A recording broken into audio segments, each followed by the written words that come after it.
it's an empty cold outside.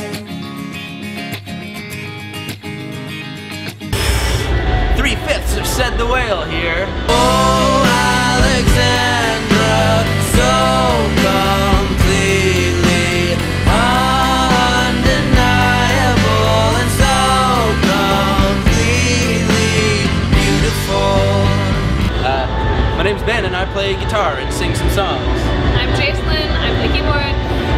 My name is this. Here you go. Awesome. So if you guys had to describe your music, what would you say? What is it? I would say honest pop rock music with a very steeped in folk music. It's interesting. It's a broad spectrum, but honest is the important part.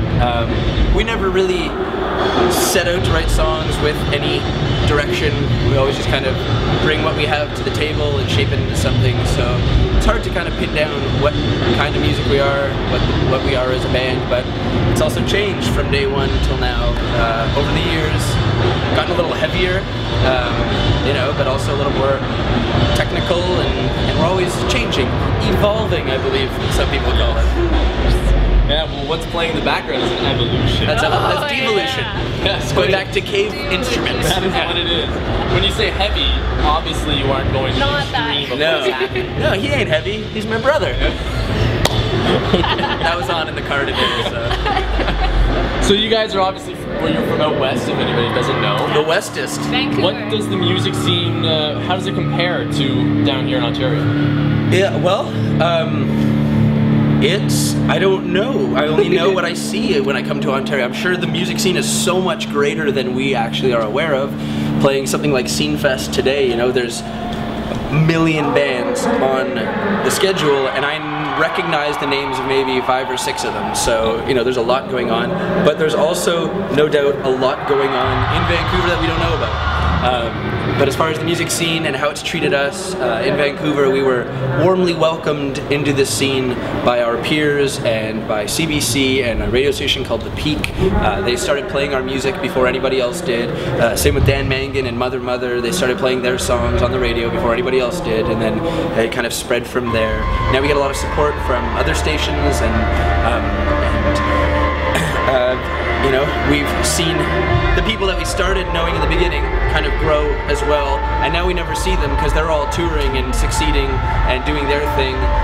We recently toured with a band called Chains of Love, who we had heard about in the city and we knew a couple of the members of, but they're kind of a different scene than we are in Vancouver, and we wanted to branch out, reach out, and invite a different band to come on tour with us to kind of break that barrier and span that distance a little bit.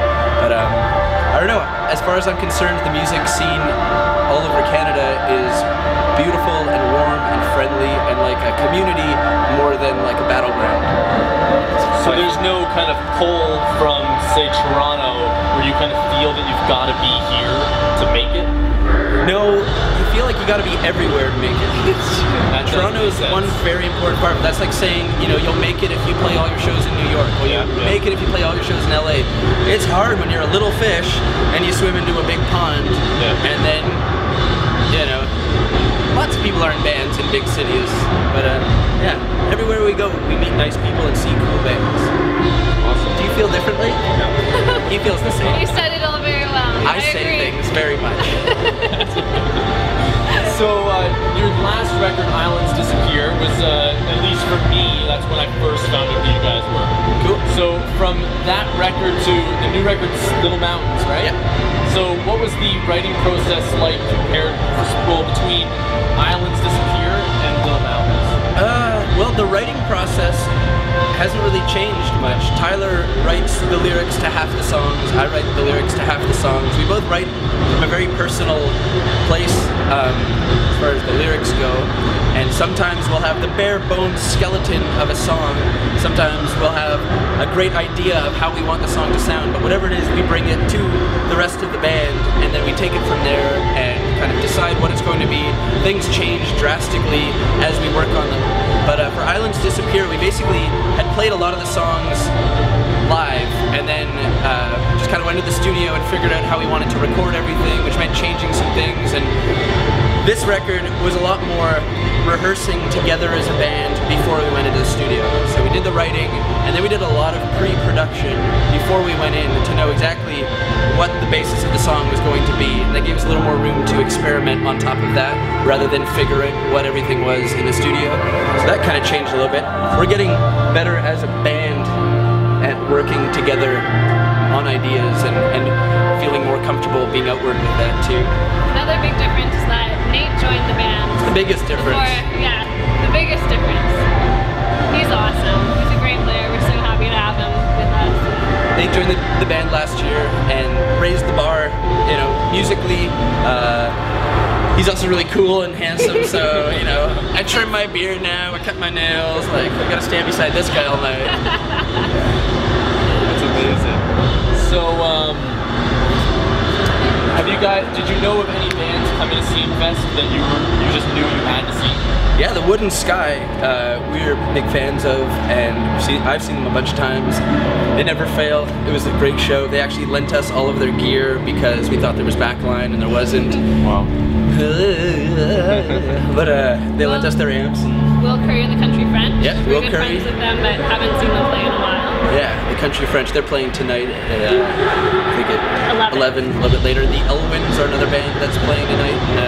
We always miss their show. We're always playing at the same time as when we're in Toronto. Yeah. So now we get to finally see them. In fact, they're going on shortly in a little bit, so we'll probably miss a bit of their set, but yeah, pretty excited. Sweet. So going back to Little Mountains just for a second, I was looking at your guys' website and there's that nice little disclaimer about you know, pirating music, and if you're gonna do it, then do it, but at least come to a show or whatever.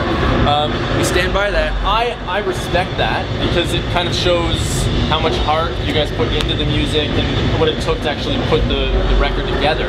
Have you guys had any people, like, any backlash to that, or most people respected it and actually found it to be more genuine? I think people genuinely like that because we know that people steal music, you know. We steal music.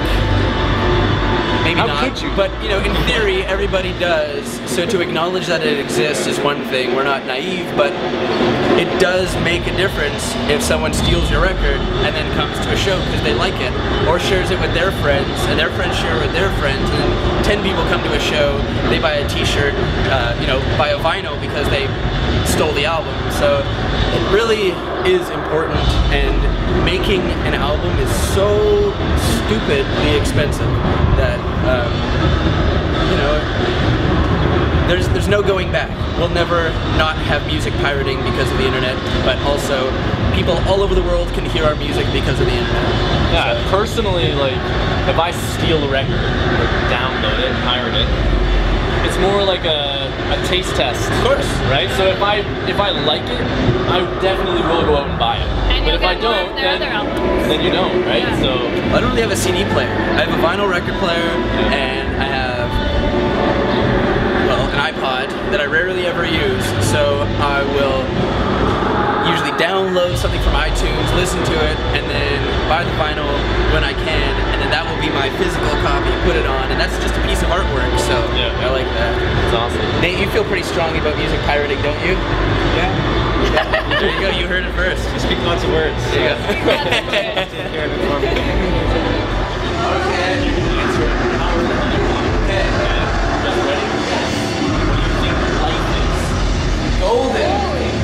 Goldish.